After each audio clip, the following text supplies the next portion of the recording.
Dindon bien juteux pour vos fêtes de fin d'année à l'américaine. C'est parti. On va commencer par une base dans laquelle on va tremper nos dindons pour environ 24 heures. Et la base consiste de cidre ou jus de pomme ou apple cider. Et là, vous allez ajouter une bonne quantité. Après ça, tu vas ajouter une demi-tasse de sel, une demi-tasse de sucre roux. Mélange bien et ensuite, tu vas ajouter poivre multicolore, romarin, thym, oignon, ail, orange, fenouil.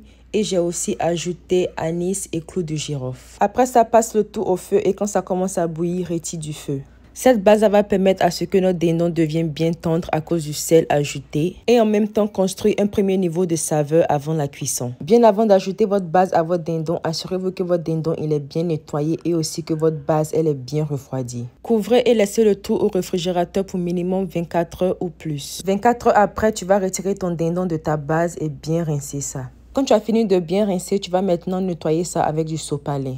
Là, j'ai retiré mes épices de ma base que je vais maintenant mixer. Bien avant de les mixer, assurez-vous de retirer les tiges. Là, maintenant, tu vas prendre du beurre en fonction de la taille de ton dindon. Du beurre bien mou et ensuite, tu vas mélanger ta mixture là-dedans. Mélange très bien et ensuite, tu vas ajouter les assaisonnements de ton choix. Il faut que ça soit très bien assaisonné. De mon côté, j'ai ajouté sel assaisonné, poivre, assaisonnement complète et poudre de gingembre. Quand c'est bon, tu vas maintenant décoller la peau de ta dinde pour pouvoir insérer ton mélange juste en bas. Voilà, tu vas bien décoller ça de partout. Vous voyez comment ça fait, non? Tu mets ta main en bas et puis tu glisses. Voilà, tu glisses pour bien décoller ça.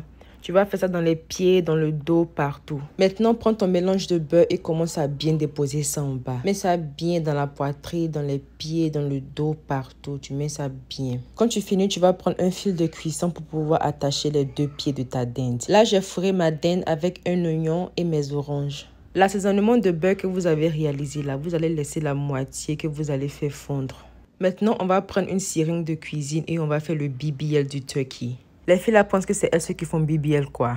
Oh, elles n'ont rien vu encore. Tu vas prendre ta seringue et commencer à bien injecter ton dindon un peu de partout. Cela va permettre à ce que ta dinde soit bien juteuse et ne devienne pas sec pendant la cuisson. Tu vas piquer ton dindon d'un peu de partout et si tu as un peu de jus qui est resté, renverse le tout sur ton dindon.